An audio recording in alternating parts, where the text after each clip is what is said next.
今日はトルクドライバーの紹介です。トルクドライバーの説明をします。今回紹介するのは空転式ドライバーで所定のネジを締めるねじりの力が一定の値を起こすと空転する仕組みです。空転することで部品の損傷や破損を防ぎ、作業者による締め付けの差が出にくくなります。聞こえるでしょうか？この音が一定のトルクを起こすとカチカチと音が鳴って空転します。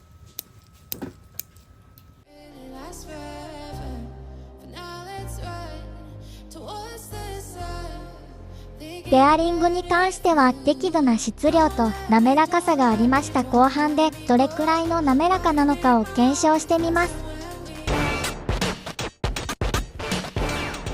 実際の端末で確認してみました。ドライバーで確認してみます。ネジを外すことは難なくできました。今度は取り付けしてみます。ある一定の力が加わると空転していきます。先ほどは角度で見えにくいのでアップもご覧ください。締め付けは音が鳴るまで回して OK です。次は交換式トルクドライバーの紹介です。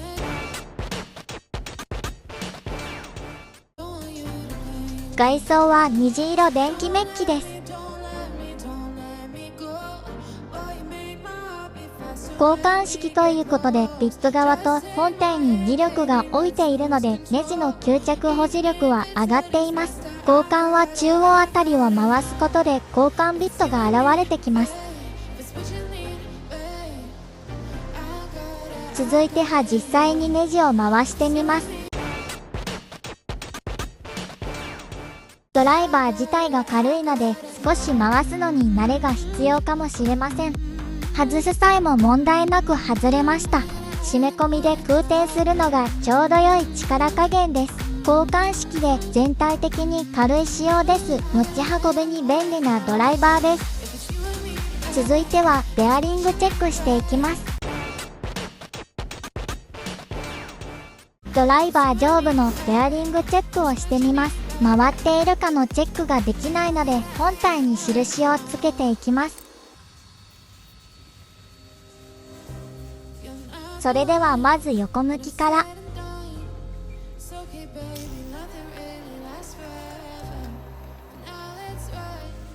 タイムは38秒。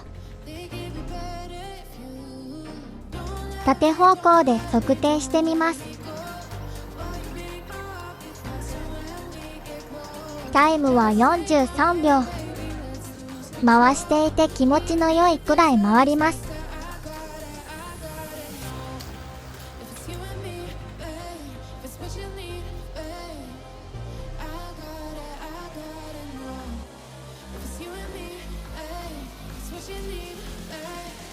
見間違いかと思い何回も回していますが2秒くらいしか持たないですね。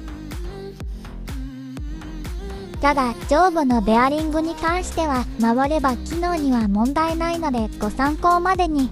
いかがでしたか？今回の検証は終わりですがご質問ありましたらコメントをお待ちしております。いかがでしたか？こちらのチャンネルは皆さんのご協力にて支えられております。